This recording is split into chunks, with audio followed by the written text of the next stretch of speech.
Good morning, this is Shelby Law with the Great Basin Fire Potential Briefing for Tuesday, September 17th, 2024.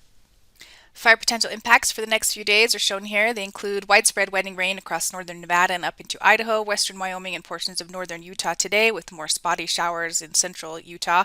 We still do have an area of gusty winds and low relative humidities across far southern Nevada and into southern and southeast Utah. On Wednesday, showers continue once again over western Nevada, but we see some more spotty type precipitation over the central Idaho mountains. And then on Thursday again, precipitation to western Nevada with spotty precip elsewhere.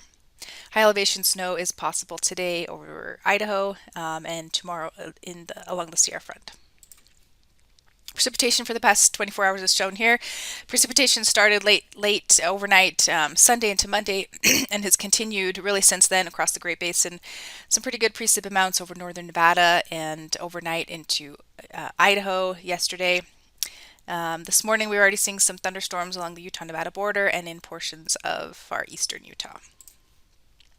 Fire activity for the past 24 hours shows 10 new fires for just over 2,000 acres. Most of that acreage was on this fire right here over the right on the Utah-Colorado border, and large fire growth was just shy of 3,000 acres.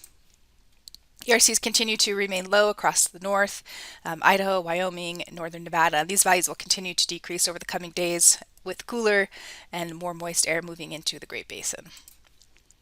This morning's satellite imagery shows a low pressure centered over the Great Basin, slowly moving east across the area, bringing showers, thunderstorms throughout the day today, and cooler temperatures area-wide.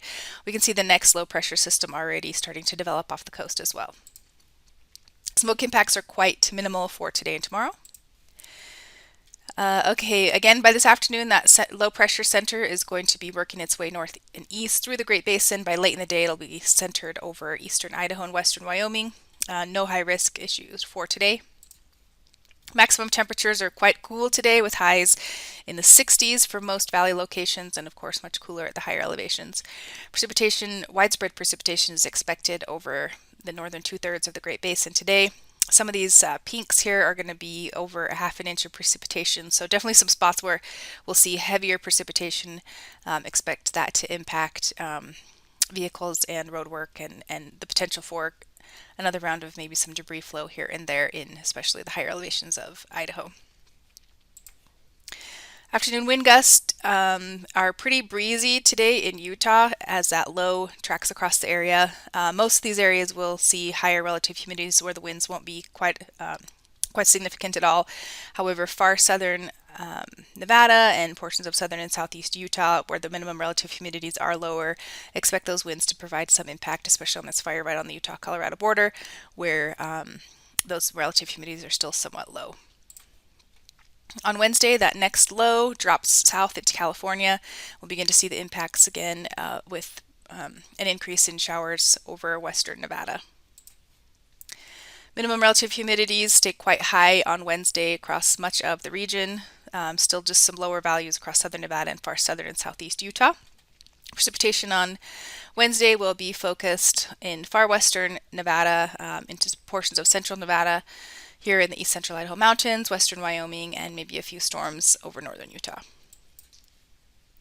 On Thursday, that low pressure remains centered over southern Nevada, keeping things cool. Showers will remain in place over western Nevada, but kind of decrease elsewhere. Minimum relative humidities are still stay quite high across the area with just this cool, cloudy type weather pattern. And then the precipitation again centered over portions of western and maybe southwest Nevada with drier air in place over southern and central Utah and southern Nevada. 3-day precip totals show some pretty good amounts over western Nevada with these blues in the 3/4 of an inch range. That's on top of everything we've received already. And then up into central Idaho, another 1/4 to a half an inch is expected in these greens over the next 3 days. And then western Wyoming should see even more with 3/4 to an inch of precipitation possible. On Friday, the low swings across the southern Great Basin, bringing some showers and thunderstorms to portions of the higher elevations of Utah, otherwise drying across Idaho and western Nevada.